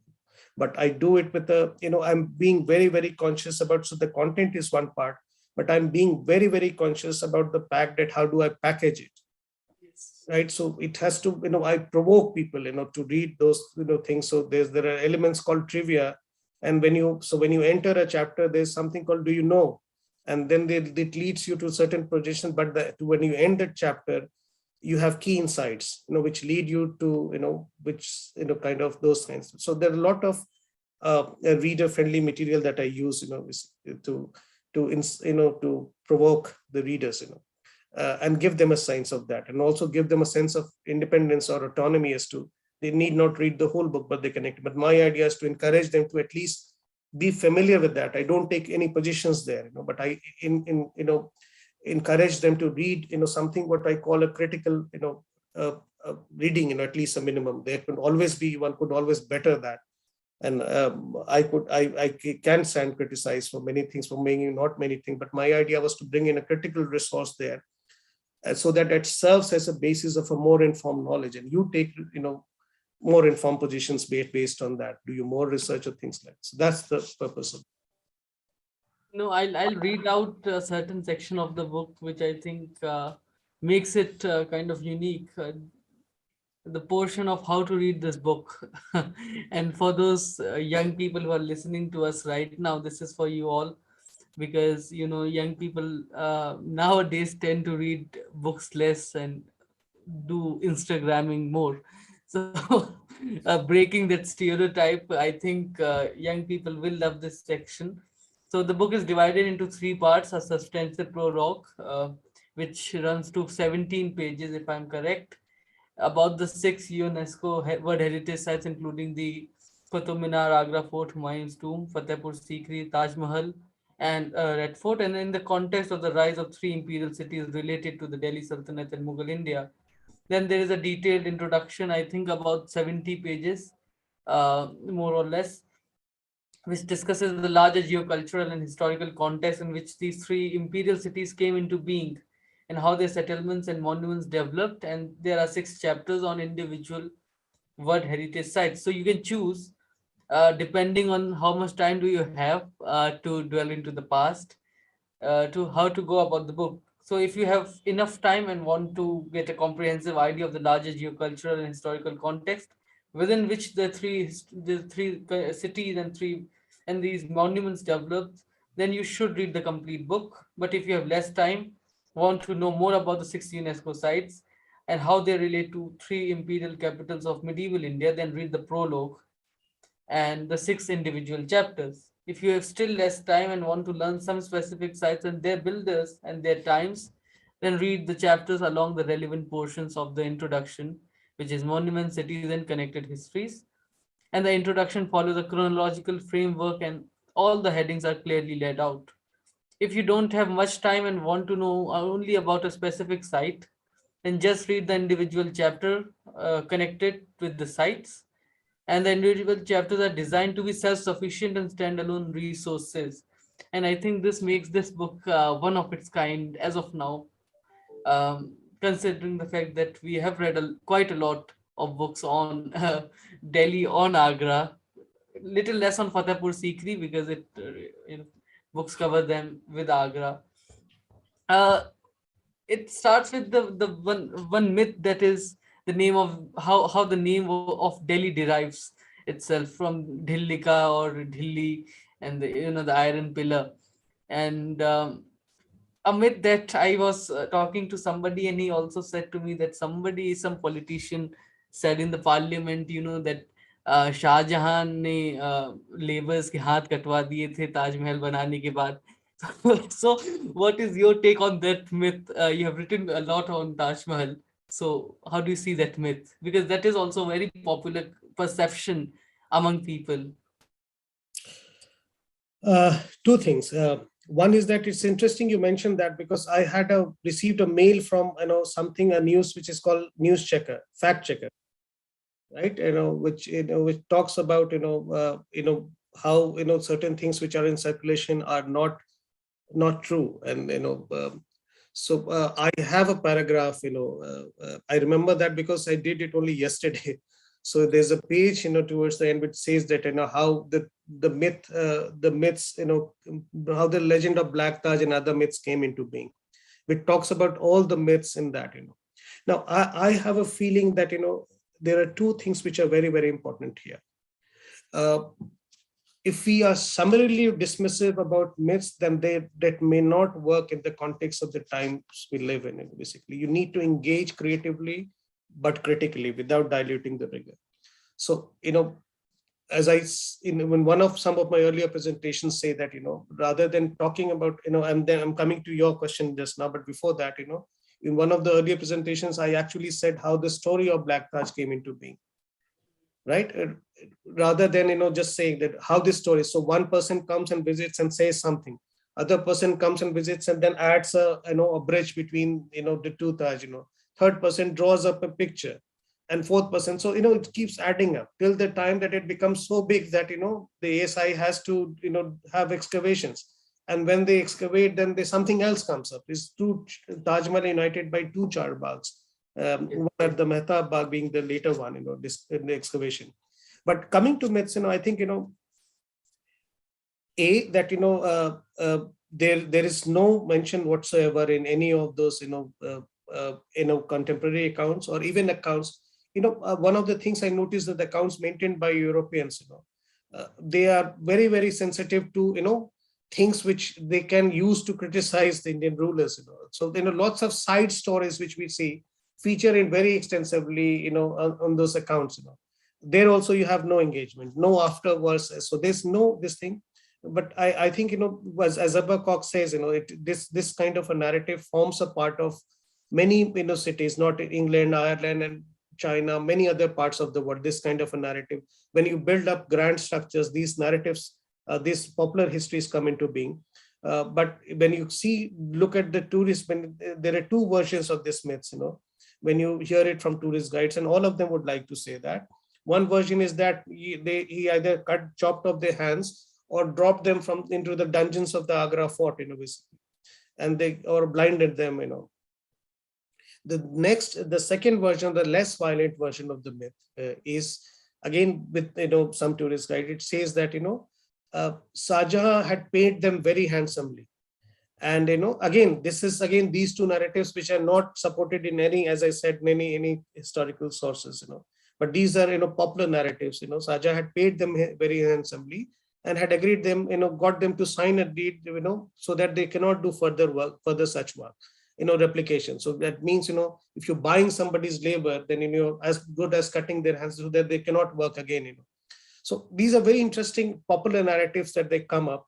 But they are not supported, by any historical evidence either then or later. So I think that's my take. But my larger take on the myths is that basically we would need to engage with them more creatively and more critically, rather than just being somebody dismissive about them. I'll come to the myth part again, that will relate to the Islamic architecture, the term Islamic architecture itself. Um, a recent debate that is happening in the public is the question of what is our heritage, and that relates also to the afterlife of the monuments, of how they are being taken care of and what is the public perception of those monuments. Because increasingly there is a perception that maybe a mosque won't be a mosque won't be our heritage, and some other religious site will be our heritage. And this kind of general perception is what Samuel Huntington might call clash of civilizations happening at the same time. How do you see that kind of debate when it comes to dividing the heritage? But it is our heritage nonetheless. See, it's a very difficult question, actually, a very difficult question to answer. Uh, I think I'll take the discussion back to a point that I was mentioning earlier. Is that uh, what differentiates the current times uh, in a very unprecedented sense from the earlier times is that we have competing, rivaling, contrasting narratives, which almost which are rivaling for a space, public space, and sometimes violently rivaling for a space, or this thing. And this is always, will always be, this has always, matters of politics have always been there with the heritage, and will continue to be there. Heritage, unlike the articles that I was writing about Wire was about the politics of heritage. So all those articles that I was writing, and they'll continue to remain this thing. And this is a very interesting debate that even Dipesh Chakravarti was raising, in that how, if are we moving from scientific history to identity history, or to, in this age of democratization, or in this age of rise of nationalist government, moving from scientific history to identity history, or something like that. I think these are some challenging times, and I think is the best way to deal with this is to keep writing about it, in terms of and writing, when I say writing, writing in accessible formats, in which, so I, when you were saying about that, I was reminded about, when you're talking about WhatsApp and Facebook post, I was also reminded about, I noticed these days that many of those articles, like the Scrolls or the Wire, they also have, if you just click on them, they said 5-minute read, or 4-minute read, or print, or daily, or they have a, so how they're also trying to claim public attention, or trying to engage with public attention, that getting them to read about things which are which will take less time, so the less concentration span, that the point that you were talking about. But it needs to, I'm not in any way, again, repeating, suggesting any, or advocating any dilution in the rigors of academic knowledge, but we need more effective and communicating platforms, which are more accessible platforms, to communicate things which have a larger societal connect, or which have a larger public ramification. So that part would need to be done. And one of the things that I advocate is also having courses on heritage, or modules on heritage. Some of the universities have already done, but also more systematically about instituting public history, that you create a group of people who could be brand ambassadors, who could train the guides, and who could be at various places. At least that part you could do that. So there are things which you can do meaningfully, and that the things that you can do with an information base and source base. Yes, and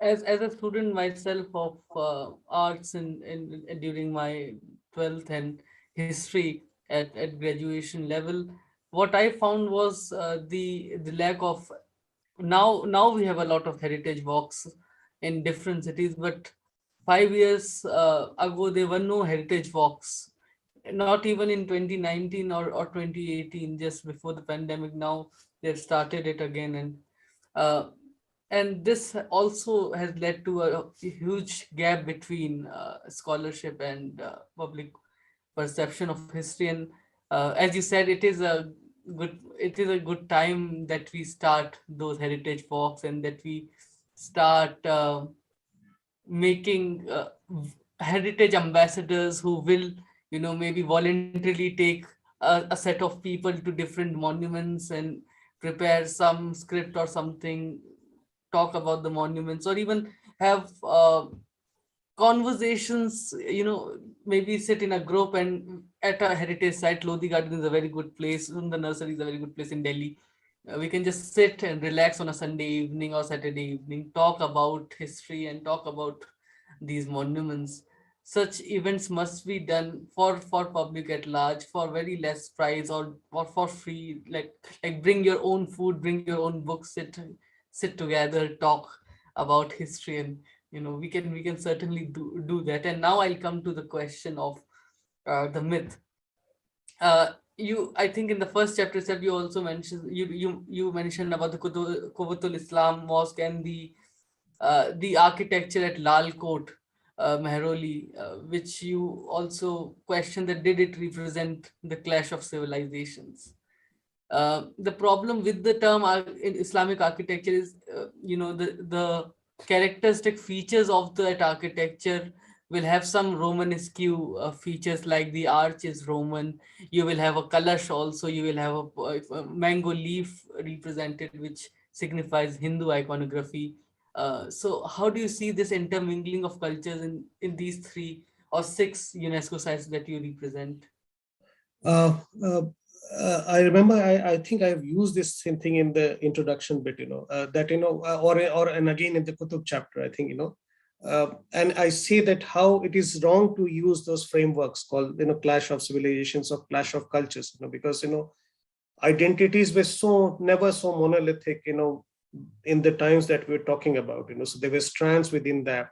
There are, attacks on Kutub within the, by, within the, with the some of those denominations within the larger, if you would use a homolithic Muslim word, basically. So, identities, I remember Sunil Kumar used to very, very caution us in very strong terms and very convincing terms, how these monolithic identities were never monolithic. They were layered within that. There were contestations between that. So they're fighting amongst themselves just as they're fighting with others. And how works of Davis and Richard Eaton also talk about such kind of conflicts in the peninsular region, how, there are also rivalries, so it's more about politics than about cultures or religions, so more about that. So I think the idea of, seeing it as a clash of cultures or civilizations is not perhaps the correct framework to look at that. And that is where the context becomes very important. What are the contexts of the times that you're looking at? And the second part to it is that, I say that rather than looking at that, you look at things, where, we have different cultural traditions come together. And as I gave the example of an arch, and you gave the example that how kalash and, lotus petals, or, the fenials also, coming together in this kind of a pattern. So there are elements of inter-borrowing, there are elements of cultural borrowing, and, these clashes are strictly within, I could say that these are political entities clashing with each other. So they are clashing within the orders, they're clashing outside of the orders, and there's nothing called a monolithic identity around that time. So one can talk about, change the frame and talk about elements of interborrowing as well. And that is where something like a term like an Indo-Islamic architecture, though, I remember Sohail Hashmi, I had a discussion with that, and he cautioned me about that. And then so rightly so that, about how, it may be erroneous to use the word Indo-Islamic architecture, because, architecture in the West, has also been either has been a cultural movement specific or a time period specific. So, it's nothing like a Christian architecture or something like saying, so these terms that we use, there are so many variants within, Hindu architecture as well, or, or you say Chola architecture or Chera architecture or Pandya architecture, or, things. So there are so many variations around that, So while I use that expression with a qualification, I said that that is what popularly referred to as that. But thank you, Asmi Sir, for questioning me on that, basically, because I remember he tells it very clearly that this is the beginnings of communalization of architecture, and he something, and I'm told that he talks about very passionately in his heritage walks. I haven't had the fortune to be in one of those heritage back, but I think we've had plans to meet and we couldn't, but we will at some point of time. And I'll also attach the links to Sohail Saab's lecture with this video, because he has talked about the myth of Islamic architecture on Caravan. So maybe those who are interested can go and listen to that conversation. Uh, I'll ask two last question, and then we'll see if we have some questions from the audience, because we have about 10 minutes to go.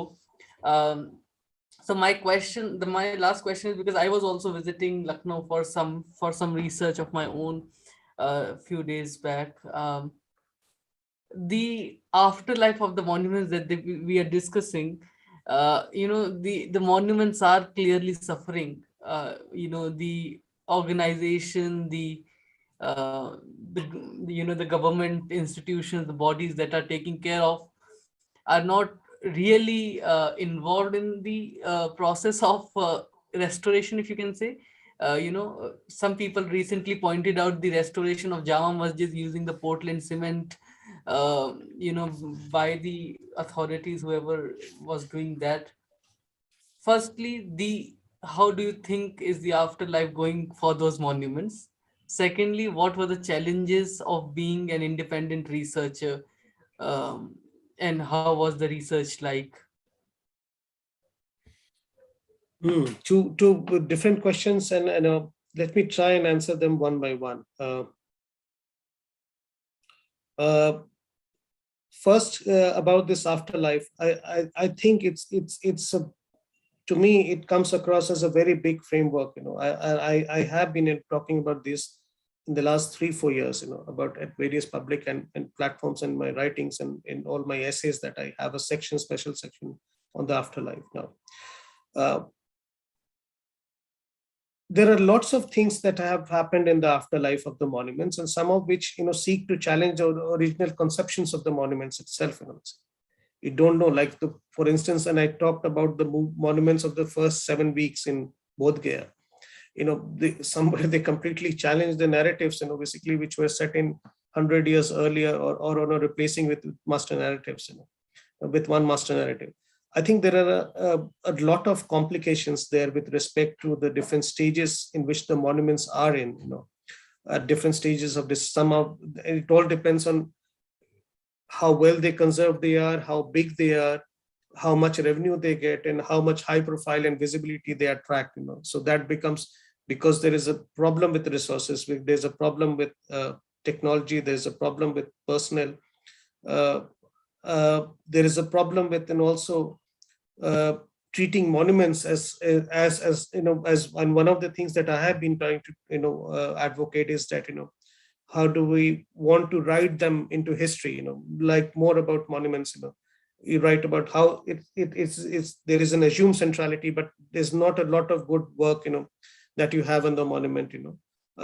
Mine is a secondary work with basis on the secondary part, but we need to see a lot of primary or good works on the monument.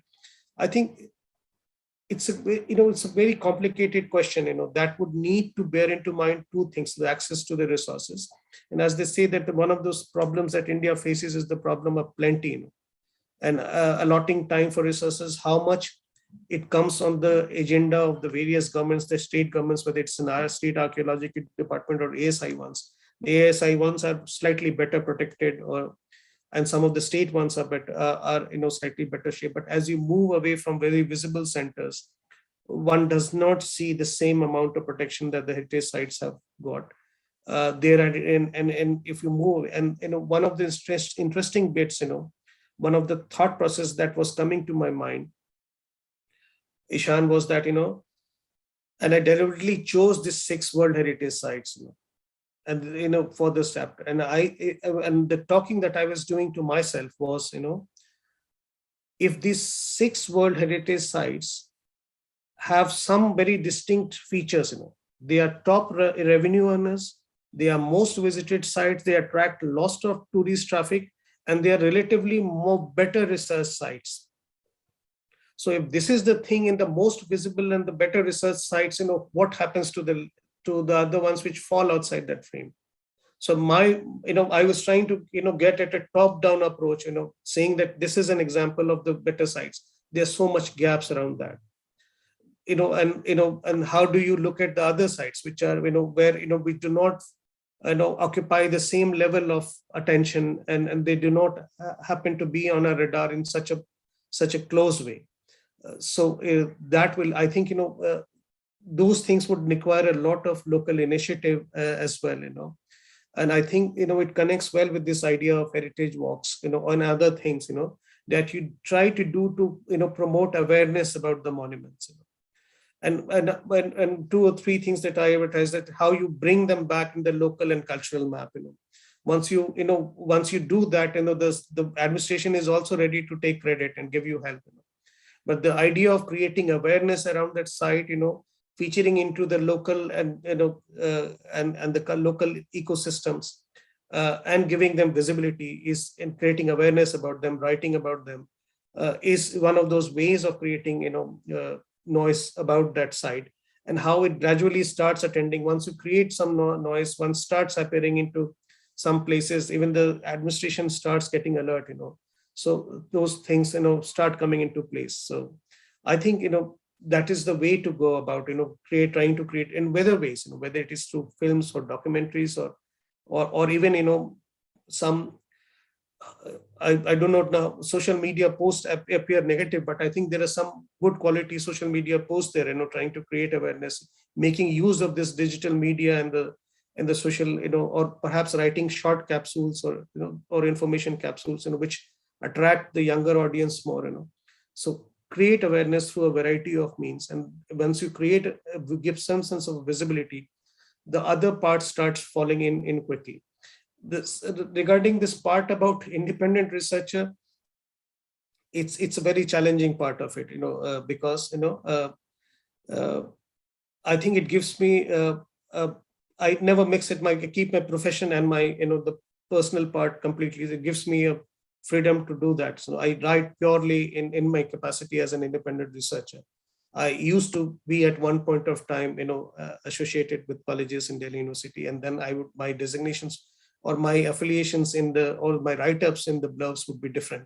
But now I do that. It gives me freedom to write. It also poses new challenges to me. So one of the things that it has brought about is that my core academic work has gone, because the archives, and I have limited in access, because being in a full-time job, which is not dealing with my own personal research, but some processing of from contributing from the other side of the table, means that my visits to archives has gone down. I've had collected a lot of stuff earlier. I now buy books, read them, and go to that. Something that uh, also bit that my wife has been challenging me, that about two things. That can't have so many books in your house or articles in your house, and two is that at some point of time you need to take time out for other things as well. So it can't be. But I think being an independent researcher and being a very disciplined one, has helped me in terms of devoting certain number of hours every day. Early morning is something that has helped me enormously keeping up this thing. So the independent researcher tag, and one of those things that I have been adopting is that my idea of doing this heritage books, where I get a little more liberty when I deal with secondary works, is to highlight the different components of the monuments, the different dimensions, the different layers, the different debates of it, uh, even without being a kind of a primary expert at any one of them, reading at critical resources. And my training in history um, is something that has helped me, deal these matters. I remember that earlier at one point of time, we were talking about, the idea of public history. I think, this idea has, and I, advocate it as well. This idea has taken, in the West. These are people, who have come from academic settings, but work outside of academic settings. They are trained in history. They are sensitive to methods of historical research, and they contribute to this, communication, at different very strategic points, whether it is an archive or it is a heritage site, or a battlefield or a film documentary set or a television, or wherever, basically. So I think this community of historian, this community needs to grow. I am also seeing, courses that some of the universities are, building up. Earlier, they weren't used to be courses on heritage, but I noticed that, now some universities are coming up with courses on heritage. So this would become, a set of people who would be training, many people, and they would eventually, as I see them, as some kind of a revenue generating courses as well. And they would also become the basis of training of several people who could then act as goodwill ambassadors. So all those things augur well, just as many academics are also writing about short pieces on various aspects of that. So I think, all those augurs well for that. And as you said, I'll just quickly make an advertisement of sort that we are also on Instagram. So those who are watching us can go and like us on Instagram, because as he said, we do make those small capsules of informations backed up by academic journal research, and we also put up references in the end of the post so that you can really go into and you can really read on internet from those academic references, from those books. We clearly mention from what page, from what resource we have taken those information. So yes, you can really be comfortable that yes, they are academically backed small capsules of informations on our Carvans Instagram. We have a question by Kamlesh Mohan, and her question is very lucid and comprehensive. Kindly tell us about the subaltern actors in the story, also about the contemporary social view of the sexual intimacies in Taj Mahal, and architects' perceptions. Uh, Quite a few layered questions, and I think about the subaltern perspectives, and I was talking about, in the context of Qutub Minar, when we talked about how the Indian masons and, Indian workers or craftsmen were getting involved with this whole idea about, creation of an arch. So, everywhere there has been substantive involvement, but yes, this is something which needs to be more adequately documented. If you want to see it as something that, has been extensively worked upon, I don't think that has been, one of those things that I could see that has not been, worked upon in the context of heritage sites. I think, there are only few works which talk about artisans and, and talk about, this thing. But this is secondly certainly a section wherever it is. I talk about in the context of Kutub, and but otherwise they feature in more as numbers, basically, as in the case of Taj, the dominant way they say that 20,000 workers over 22 years, and that is a pattern I notice, in many books, that feature in terms of numbers. Uh, uh, the other thing, about the workers and masons is that, I think in many of those, treatises, they were not enough. I don't think they were treatises on architecture. They're borrowing on elements. Most of the Mughal kings were borrowing on elements. They're not the architectural treatises does not form a part of the translation exercises. So, we have an, idea of the architecture going by the way these things have been shaped up by the monarchs, and the monarchs would, generally the names of the monarchs would feature in as the name of the chief architect, on that. Subaltern perspectives, I don't think come in very, very strongly, but there's something which I completely agree with Professor Mohan that needs to be done. I don't think I'll be competent to speak about the same-sex, sensitivities in the case of Taj Mahal. Or I think, what is the third question?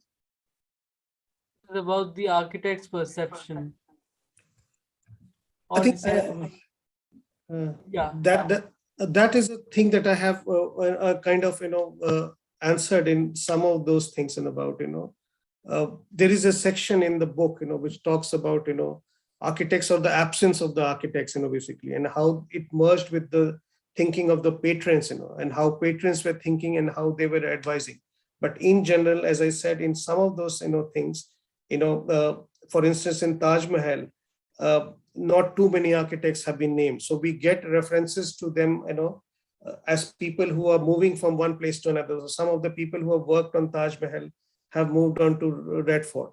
I think the only person who gets a very elaborate mention is the calligrapher, because calligraphy was a very prestigious art, in the context of the monuments that were coming up in the Islamic world. But otherwise, architects are not mentioned, particularly in many of those monuments. In Fatehpur Sikri, Akbar is shown in many of those paintings as, working with the masons and architects, and laborers are also there. But particular mentions are not there. But in some cases, as in the case of Humayun's tomb, we have mentions about that, about in the name of the architects. But in some other places, most of the places, the names of the architects, of very concrete architects do not. For instance, in Qutub, lot of people have come in, so some of them, they are mentioned in by way of marks that you have seen in the case of Qutub. So sometimes you are able to make out, names of them. But in most cases, there are different structures which have come out at different points of time. So that is, so some places you are able to mark out where they have left their signs, but not at all places. Humayun's tomb, you have named of some architects. Agra Fort is again come up after, in several different stages. There's a pre-Rajput phase, there is a Rajput phase, there is a Mughal phase, and then later there are, so it has come up in different stages. Ditto with Red Fort, lot of structures were built in 17th century, but not very elaborate discussions or mentions of architects. Some of them are mentioned, 4 or 5 of them are mentioned, and what roles they would do. So somebody who's in charge of construction is mentioned, somebody who leaves a mark is mentioned, somebody who is supervising the architectural work is mentioned. Some of the architects, it is assumed, from the secondary descriptions that, had moved from Taj Mahal to, also work in Agra Fort, Red Fort. So that is mentioned. So I think, it's a differential, part, that is something which does not require receive an equal treatment in the cases of all the monuments. And to end this conversation, there's another fitting question by Professor Mohan. And the question is, how can historians intervene in changing public perception by writing about heritage and history? I think this is one question. I think, I have, answered in very scattered terms. But I think, one very central thing that comes to my mind is that, looking at this whole conceptual framework, right, that, monuments are not just seen in this building. So the first, thing I think, involves with the change in this framework, that, monuments are repositories of wider, historical and cultural heritage, right? And in the capacity as heritage sites. So this distinction between the monument and heritage sites, if it gets rooted in this category, the other kind of things that I've been talking about is that, having, because this site and because the nature of the public that engages with these sites needs information in a more accessible format, more reader friendly format. So I think doing those things in a more reader friendly, more accessible format, the language and the format becomes important to such an exercise. I think many of those articles that, many well-known historians or good historians have been writing, shorter articles, has helped a lot in terms of, various online portals that have come up, have helped a lot, so have courses on heritage, right? And but the interesting bit about in the courses on heritage is that they have a very disparate location. So, they could be rooted completely in tourism and hospitality department, or in purely in archaeology department, or in purely, or in heritage and conservation studies department. Now there is a interdisciplinary field coming up, it is heritage studies, thing.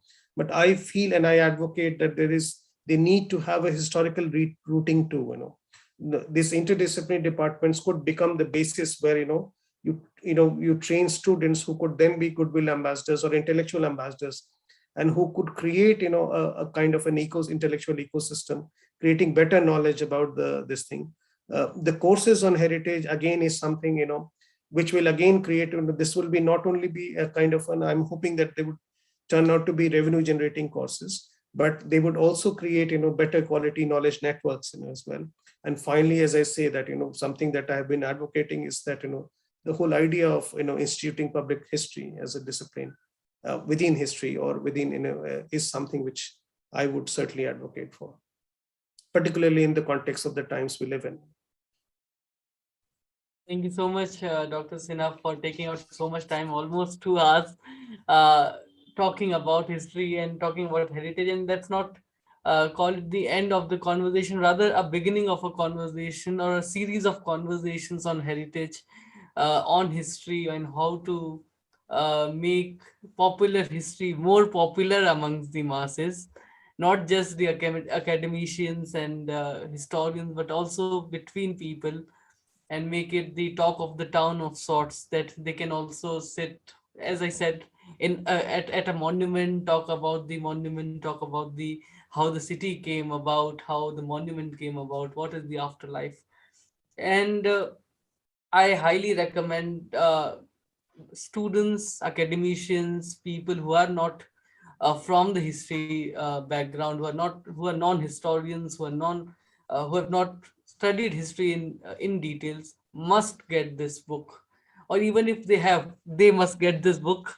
Delhi, Agra, Fatehpur Sikri, Monuments, Cities, and Connected Histories, published by Pan Macmillan India. And we really love this book, Dr. Sinha, and I'm more than halfway through this book, which I'll complete, and I'll also try to post a detailed review of the book very soon. I would also like to thank Tista and Bharati from Team Pan Macmillan for giving us this opportunity to be in conversation with you, because we were trying to get you on the platform for a very long time, but thanks to this book and thanks to Pan Macmillan that we got this opportunity.